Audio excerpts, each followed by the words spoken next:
Welcome to the Lethal Dispatch. Join Lethal Ted and Lethal Eddie to discuss all things tabletop role-playing.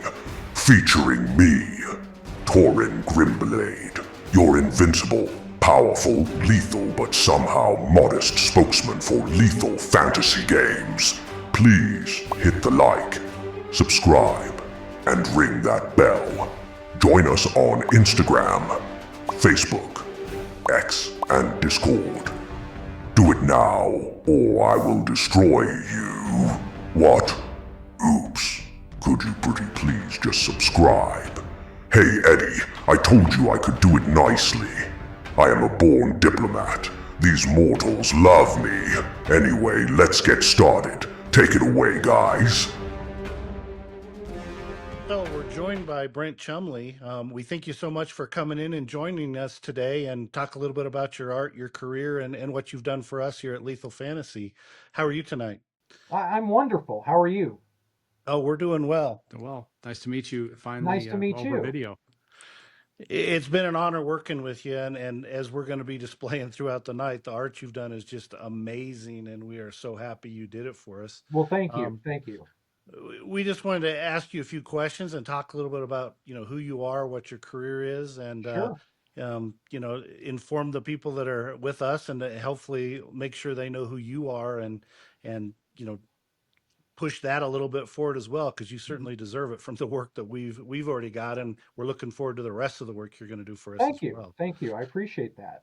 One of the questions we had is, and I don't really know, we've talked a lot during this project, but how did your journey begin? I mean, you're an artist, but have you Mhm. always been an artist? Did you want to do that when you were in middle Yes. school? From the time I literally could pick up a pencil, I doodled and sketched and drew pictures and would, look at things around the room or look at, anything I could get my hands on and draw it. And of course, as a kid I loved comic books and fantasy art and album covers and comic books, movies, everything that featured artwork, magazines, stuff like that. And I would sit down and draw and copy that kind of stuff. I would copy comic book panels and characters and things like that, and found out very early on that I could actually draw things that looked like things. They weren't just stick people and things. I could actually draw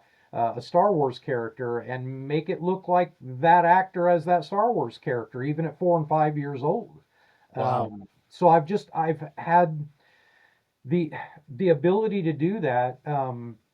Probably a lot of it had to do with being an only child growing up, so Mhm. I didn't have any competition in the Oh yeah. household, and a lot of boredom and a lot of time on my hands, and so I just got really good at that and realized early on in my life that it was something I wanted to do for the rest of my life, even if it wasn't my absolute full-time job for the rest of my life. I wanted to be able to do it in some capacity, even part-time or on the side or something, if I still had to work a regular job or whatnot for, for my income or for my living, if you Mhm. will. Sure. And Brent, just out of Mhm. curiosity, obviously you started drawing early, but was there like a key figure in your life or somebody who helped to influence you to move to that professional level? Did you have like somebody that you looked up to or that supported Yes. your work like especially well? Yes. As a matter of fact, I can tell you exactly when that day was and who it was. That's So great. I was in sixth grade, long story short, junior high, and it was my very first Dragon magazine that I Mhm. had seen and purchased, and it had a Larry Elmore cover on it. Wow. And Yeah. I He's was just blown away. It was the one where there's a knight riding on a horse with Mhm. a lance in his hand, and the horse is reared up, and there's several goblins in the Mhm. foreground. And it looks like the knight is getting ready to, land the feet of his steed and then charge at them. I still have that one. I Yes, st- yes, I have it in my cabinet. That's right. his art was amazing. Oh, Mhm. amazing. And so I remember looking at that cover in English class, my sixth grade year, and thinking to myself, this is what I want to do. And this is what I want my kind of stuff to look like. when I grow up, of course. Yeah, right. But I Totally. was like, this is what I want to do. And what's funny about that is I've become friends with Larry over the years. I've done many shows where we've been together and even in booths next to each other and things, Mhm. and we've exchanged artworks and things like that over the years. So it's really kind of mind blowing to me that they always say, well, what is it like to meet your heroes or your influences and whatever. I've gotten to be friends with him and the Mhm. other TSR staff artists and Mhm. stuff like that. So I've met many of my art heroes over the years and still see these people and speak to them at conventions and things like that. So yeah, it's I would say if I have to pick one influence in person, it would be Larry Elmore. Wow. So, I mean, your drive and direction was always toward this kind of fantasy Yes. game kind of art. It wasn't something different. No, no, I have wanted to do fantasy art, fantasy paintings, fantasy sci-fi horror, all of it is all in the same thing. I even dabbled in comic book art for a few years and got a couple of things published out of a local company in St. Louis that Mhm. went defunct, and I don't have any of that art anymore or whatever, but I always just was pulled back to doing fantasy artwork. It just, no Mhm. matter what I did in life, other jobs or anything else that I had to do, I always still maintained doing that, regardless. It, Mhm. it just stuck with me my whole life. That's great. And what games have you done work for over the years? Well, I worked for Wizards of the Coast on the Dungeons and Dragons 3.5 edition of the game. Oh. And then in more recent years, their Dragonfire. It's a deck building boxed Mhm. game that you can buy in like Barnes and Noble and those kind of stores, and game stores, of course, all over. I did a bunch of the card art that is that game. Mhm. I've also done work for Catalyst Labs. I did a lot of work for Shadowrun and Mhm. BattleTech, and even designed all of the new Russian fleet for their uh, what's it called, Leviathans game that Mhm. they I think just released really recently or just about to. I'm not exactly sure. I did a lot of work for AEG's Legend of the Five Rings Mhm. game for many, many years. I did well over 100 and some odd card art for that.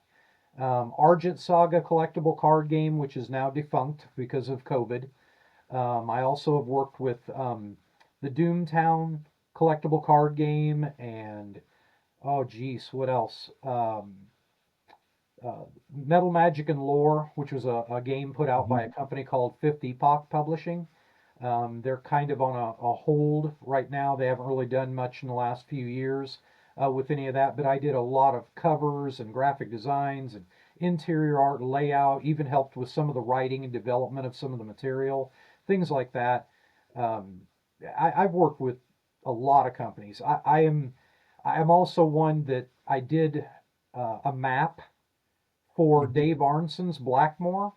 Oh, wow. Back in 2005, I was the guy hired to do what ended up being the upper left portion of a four portion map. And unfortunately, he died before we got to finish the other three portions. Uh, So that was the only part of the map I ever got to do and complete. But it was really nice that I got to meet him in 2006 at Gen Con, and I walked up to him and said, "Hey, I'm Brent Chumley. I'm the guy that did your map for the new Zeitgeist Games version of your game and everything."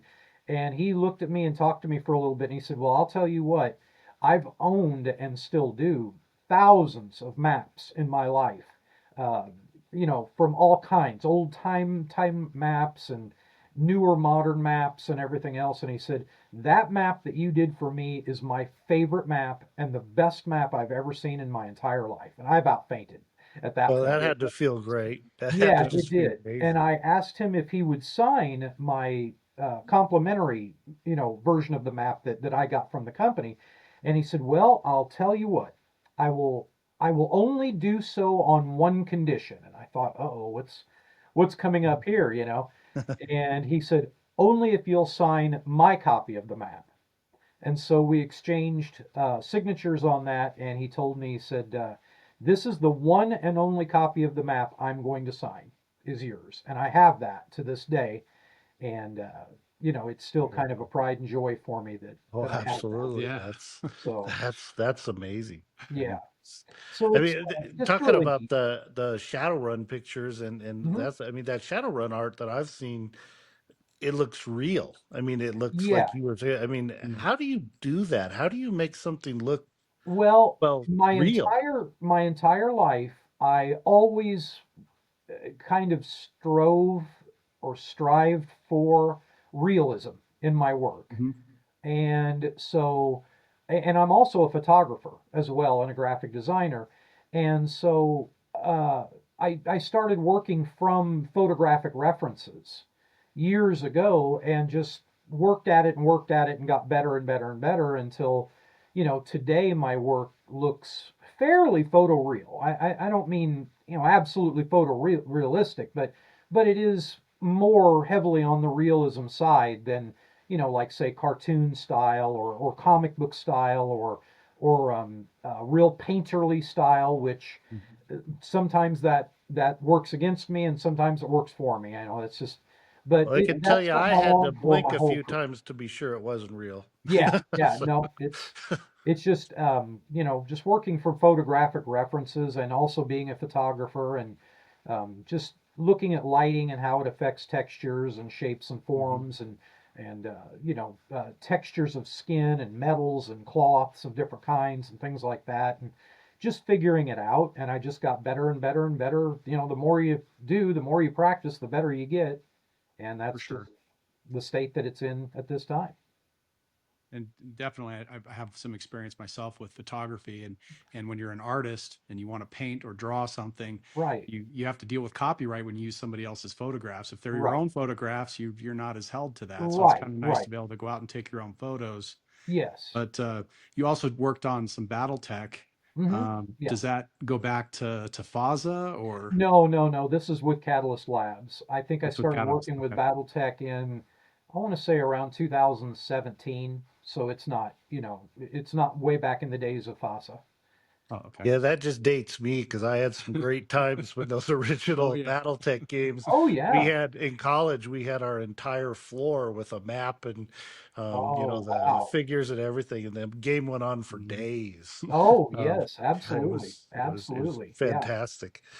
It's good stuff. I still, even though I don't do much for Catalyst Labs really anymore, every now and then I will still have.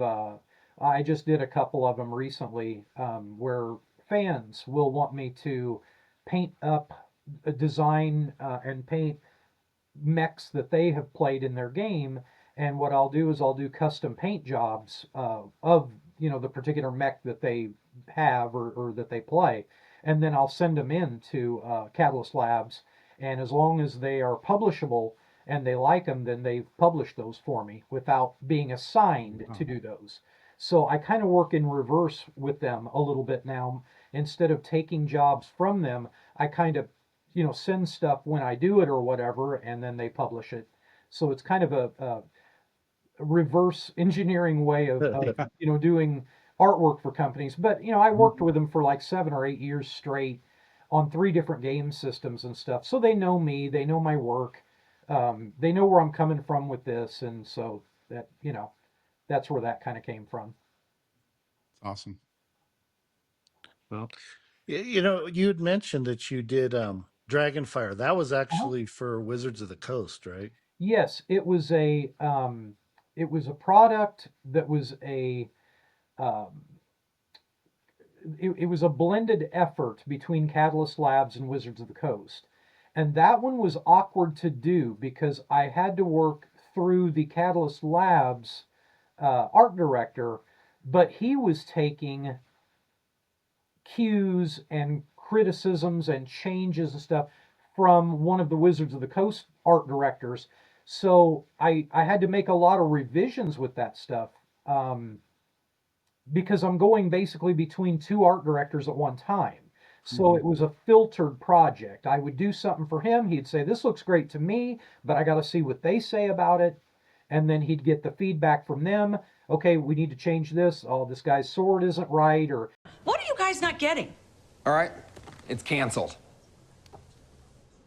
Clay, I mean it. they want this face a little different, or they want this tail on this guy to be different, or whatever. And then I'd have to make the changes and send it back, and it'd have to go through more approvals. So it wasn't the easiest project in the world to do. But I was very satisfied with the end product, and I think they look great. So Well, I think one of my favorites that I've seen is that the tank and the dragon. That is oh, that one is amazing.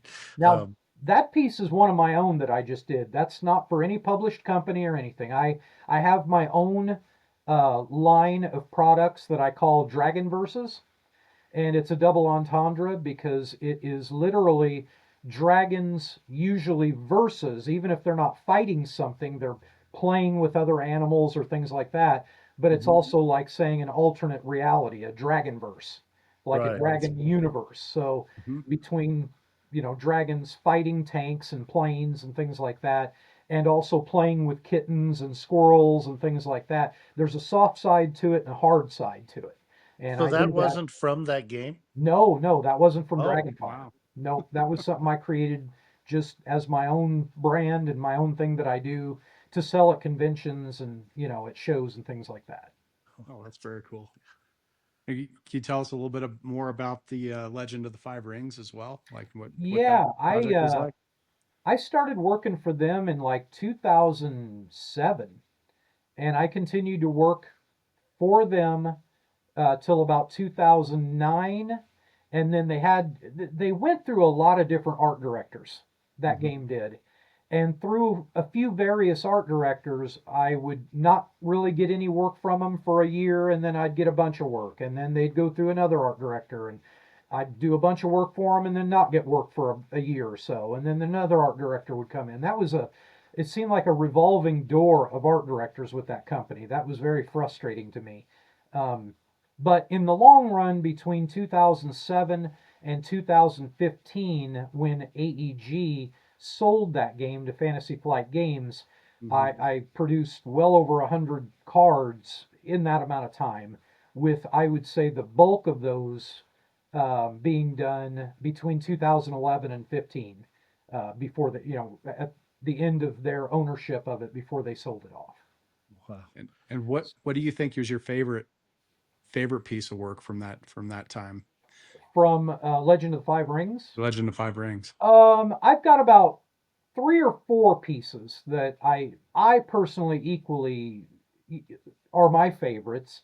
It doesn't mean that they're always the ones the fans have liked the best. I've got a couple pieces from that I still make sure I have plenty of play mats and mouse pads and prints and things like that of, even at shows today, even though that game, I haven't worked for it in 10 years. It Mhm. hasn't, they haven't owned that game for a long time, but there's still a magic sword piece and another piece called Scroll of Fudo, um, Mhm. which was a magic scroll, and I used Tibetan writing on the scroll. I had to research that and see what it looked like and whatnot.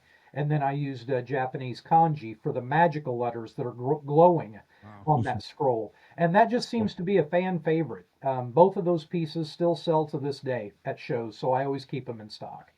Awesome. But so, I mean, you mentioned Dragon Magazine and Mr. Elmore. I assume that means you were playing Dungeons and Dragons back then? Yes, I started playing D&D in sixth grade, uh, junior high, and I started with the red box, Mhm. not the pink box, but the red box, you know, basic set. And I Right. got a couple of my friends together, and we played a couple games of it. I thought it was pretty cool. And then a new student ended up moving to my school from a school in St. Louis. And I live about an hour and a half northeast of St. Louis in Illinois. Um, and when he moved to town, he and his brother were both highly gifted students, and they had been playing D&D with friends and stuff in St. Louis for a little while. And when he and I became friends, he was like, "Oh, you play D&D too? Do you play the advanced rules?" And I was like, "No, I've seen them in the Sears catalogs, but I'm still on the red." And he goes, "Let me teach you how to play the advanced rules." Oh, okay. So that was my really, big dive into gaming, and from there I played D&D all the way up until probably 15 years ago to all the way through 3.5 edition.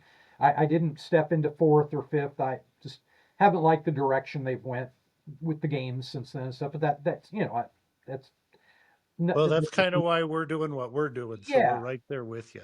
Right, and it's not me. I'm not picking on them or anything like that. I'm not trying to like belittle the game or what they've done with it or anything like that. It's just personal preference for me. But I played a lot of the TSR games in the '80s. We played a lot of Top Secret, and I've become friends with Merle Rasmussen, who created it in more recent years, and he's a fun guy to hang out with at shows and things like that. He's an awesome guy. Mhm. And I played Star Frontiers and Gamma World, and we played a little bit of Traveler and Villains and Vigilantes. Lots of games. And then of course I've played a plethora of games since then. Throughout my 20s and 30s and 40s, and now my 50s. So I've played a lot of things over the years and things like that, and I've enjoyed a lot of different games and systems and stuff like that. But now, my preference now is games that are not tied to levels and classes. I like skill-based systems. Is just Mhm. where my preference is.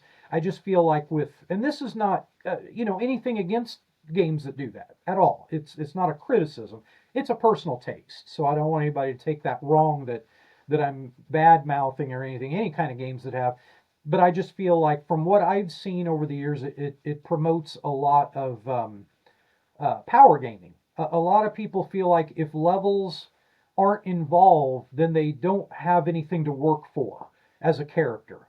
Mhm. And to me, I feel like just adventuring and gaining experience with a character and building skills is to me more realistic, like real life for the most Mhm. part.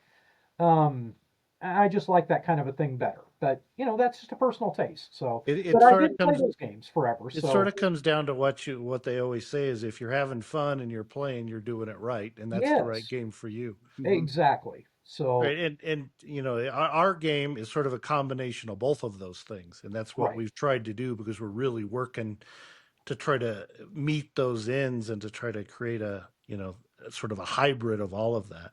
But right.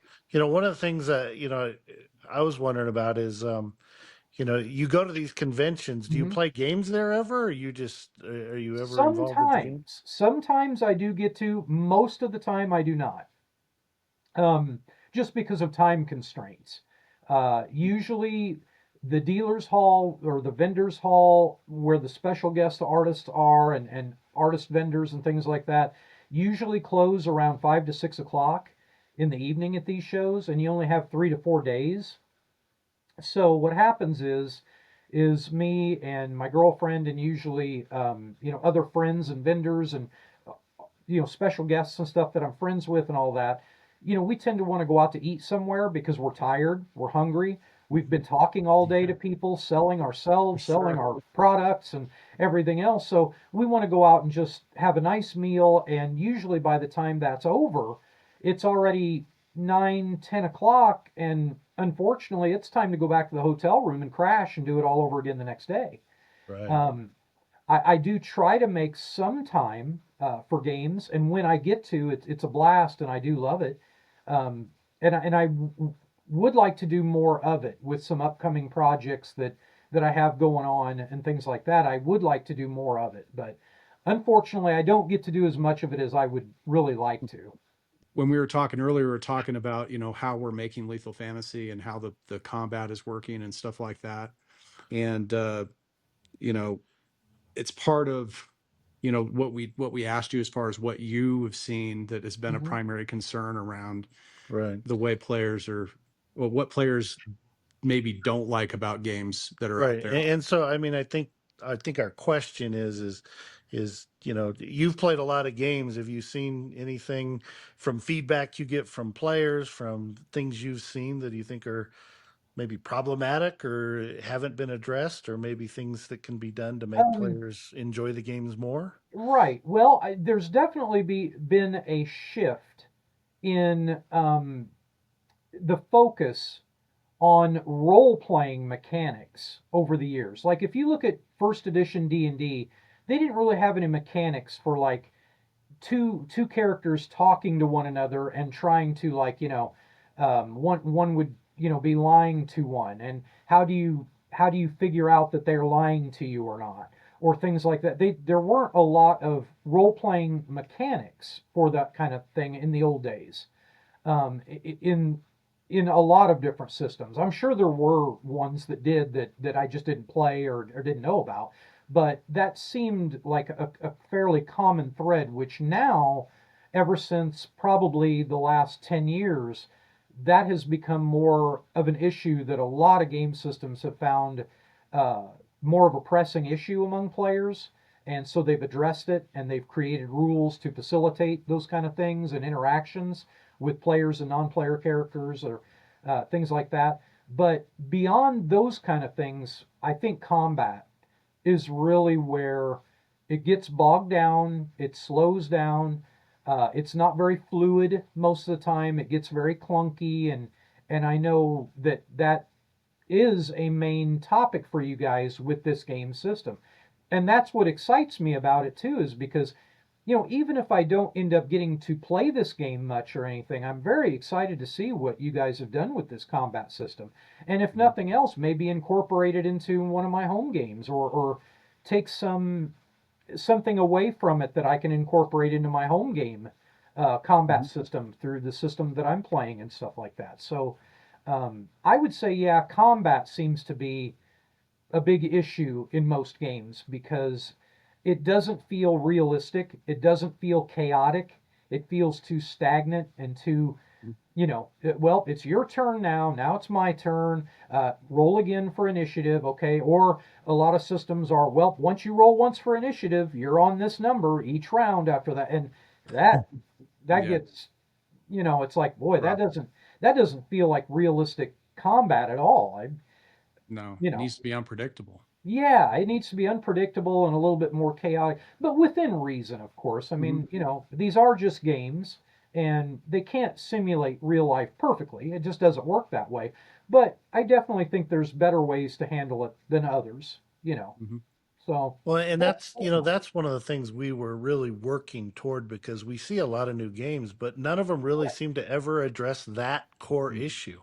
It's right. always how many action points you got, what Yep. turn it is, and they change that a little bit, but in the end, it still comes down to you got to wait your turn, Yep. or you got to wait a number of, of time before this happens. There's Right. never been a real system that means every moment somebody might get an opportunity, and that's really what we're trying to address, and we're trying to listen to the players, and it sounds Right. like you've heard a lot of the same things that we have. Oh yeah, and played a lot of the same. I've had that happen where people are like, "Oh, well, wake me when it's my turn to go." You know, I've heard those exact Yeah, words a few yeah. exactly. times. And it's like, that it shouldn't feel that way. So yeah, I mean, I greatly am looking forward to, I'm hoping that I get to see you guys at a convention soon and can I play hope so. in a playtest game, or a demo game, or whatever you Mhm. want to call it, and see what. I mean, as much as I can read a rule book, and I'm pretty good at rules and things like that by now at my age, but still, when you actually see it played out at a table is always for me the best way to learn Well, a new game system, or just a new mechanic or anything else in any game system, no matter what it is. Well, and we've experienced that because people, even online, they're like, "Well, how are you going to do this?" Exactly. Right. And we've spent a lot of time doing it, and the feedback we're getting is like, "Wow, we didn't think you could do it, but wow!"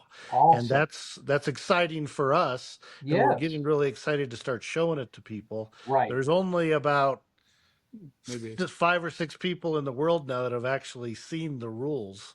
Right. Um, and so, we have them. We're about to open up play testing, and we're fully functional on Foundry as of probably the end of the week. Oh, So we'll be nice. able to do it online because we've had a developer doing that Oh, from jump, fantastic. because that lets us expand and let Mhm. people all around the world experience it before we Right, launch. right. So And that's definitely the future of gaming. I mean, as much as I still like getting a group together in person and playing a game, it's becoming. I live in a small town area where there's just almost no gamers, and Mhm. so I'm looking to have to turn towards doing more online type gaming and stuff just to get my fix of gaming anymore. It's even running a home game, it's almost getting impossible to find players and stuff. So that's a good way to go, though. If you can find a way to incorporate it into an existing or a new proprietary system or whatever for being able to do online gaming that way with it, I think is a great idea.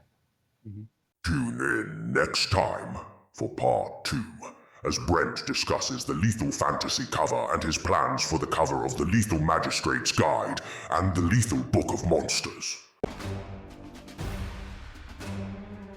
Thank you for joining us for the Lethal Dispatch. We value your feedback and comments. Please like and subscribe to our channel so you don't miss updates on the Lethal Fantasy tabletop role-playing game. Join us on Facebook, Instagram, X, TikTok. Join our Discord channel to chat directly with Lethal Ted and Lethal Eddie and find out what comes next. Lethal Fantasy, the evolution of the tabletop experience.